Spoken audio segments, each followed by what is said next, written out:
Now, this is the last but probably most important step of the whole thing, because now we need to enter the prices into the system.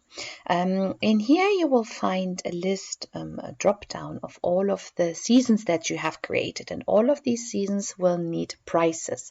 However, if, for example, the same price goes for the season in low here and in low here, you will be able to copy those prices. I will show you in a minute. So I'll go on next. You can enter all of the weeks in here. Let's say you have the same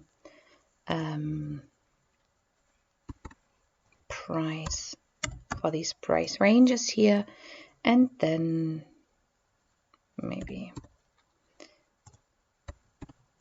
these types of prices. If you have no more lower prices, then please click additional week, and every week after the 52nd week in this case we calculate it at the same price, 350.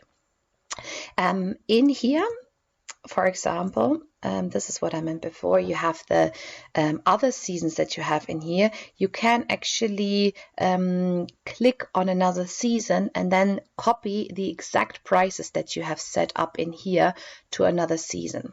So, for example, you go in here, and then for this season, which I've already set up, you can actually copy the prices from another season.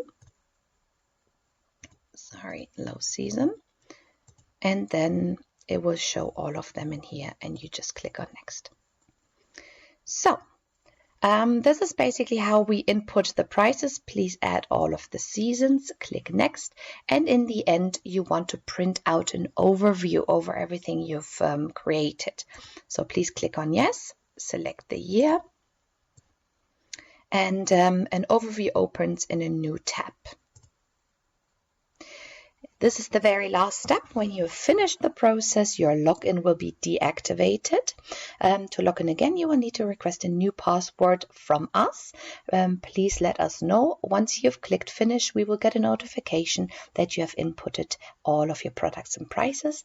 Thank you very much for your attention, and we will look forward to hearing back from you. Thank you very much.